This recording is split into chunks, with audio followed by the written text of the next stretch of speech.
Jonathan, obviously you got some big guys to go against this week. What's the key when you go up against guys where the size difference like that? Just be ready to play, go up and play the ball, attack the ball at the highest point, playing through hands, just being ready and just trusting the coaching. You obviously did it last year. Was it any different than going against guys that are 6 foot tall? What was that experience like last year? I mean, it was pretty much the same, but like you just said, we did have experience doing it, so we know what to expect going into the game. Obviously they throw the ball very well, good receivers. A different kind of challenge for you guys this week than what you saw last week? Sort of. Going against this taller group of receivers, you just always have to be ready, knowing that they can run anything at any time, knowing that they want to attack vertically because they want to take advantage of our smaller size. So we'll see what happens. How much do you study the quarterback, and does it matter to you that you haven't seen a whole lot of Tanner Mangum yet? I mean, not seeing too much of him doesn't really matter to us as a group. Last week, going against Washington, we didn't know who the quarterback would be. Turned out being a true freshman. So we'll see what happens. We're just going to go out there and we're going to play our game as a defense. Obviously, his style is probably not the same as Taysom as far as running, as designed runs, things like that. So how do you kind of prepare for what they might try to do offensively?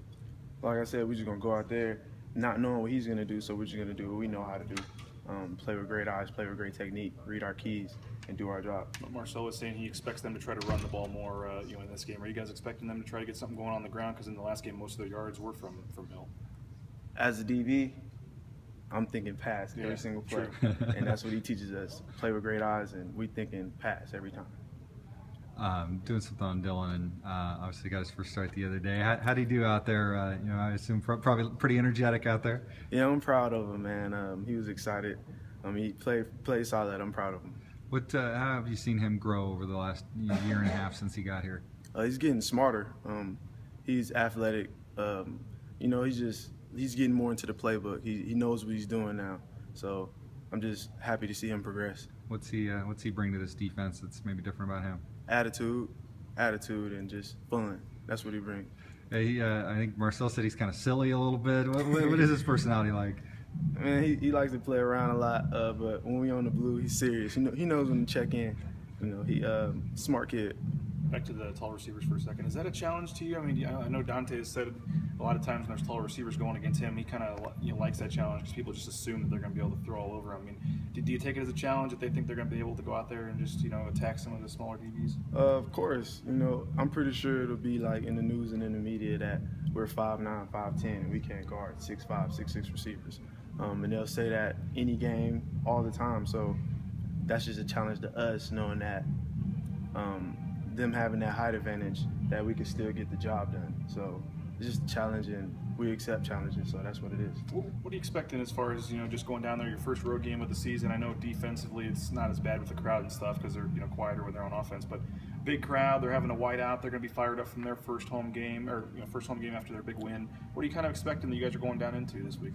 I know it's going to be a hostile environment, a lot of noise, so we have to just focus in, get ready for it, and just go out there and play our game. After the experience at UConn last year, everybody's slipping all over the field. Do you put a little more thought into your shoes this week than you might have a year ago? Yeah, we're going to get with Dale, our equipment guy, and we're going to see what we're going to do with the cleat situation. Do you go with more than one for you, just so you've got options, or do you kind of nail it down during the week what you want to do? Yeah, I have options, so I just bring like 2 pairs, and I think about it as I go warm up, see which one I wear. What was your experience at UConn? How bad were you slipping there? I was slipping a lot, but now Coach Harsin, and he's put us in a situation where now we don't make the same mistake twice with that situation, so we'll be okay. You guys did play on grass at the Fiesta Bowl. Was it different there? The Fiesta Bowl grass was fine. Yeah. Are the cleats, are they like the just different pairs, or are they ones kind of like that actually have the screw-on? Just different pairs. Just different pairs. Yeah. So you'll wear 2 different ones during warm-ups, or will you just have one in case you don't like what you're wearing? Probably just have one in case I don't like what I'm wearing.